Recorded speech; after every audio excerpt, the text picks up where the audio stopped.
কলকাতা হাইকোর্টের নির্দেশ অনুযায়ী বুধবার গভীর রাতে শ্রীকান্ত মণ্ডলের মৃতদেহ নিয়ে কল্যাণের এইমসে রওনা দিল পরিবারের সদস্যরা। আপনারা দেখতেই পাচ্ছেন ভূতনির কেদারটোলা গ্রাম থেকে একটি ম্যাটাডোরে করে ফ্রিজের মধ্যে রাখা মৃতদেহ নিয়ে যাওয়া হচ্ছে।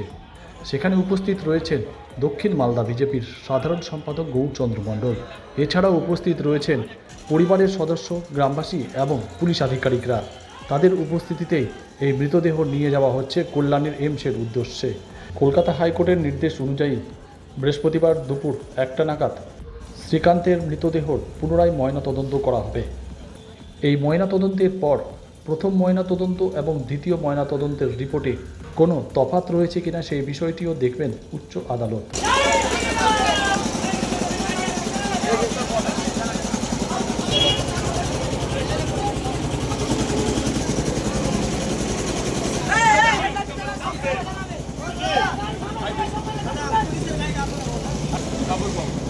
রায় যেটা পুনরায় ভূতনির কেদারটোলার শ্রীকান্ত মণ্ডলের বডি কল্যাণীর এইমসে পুনরায় পোস্টমর্টম করা হবে। এটা প্রেম কুমার মণ্ডলের পরিবারের যেরকম খবর, ওটা ভূতনিবাসীর ঐতিহাসিক জয়।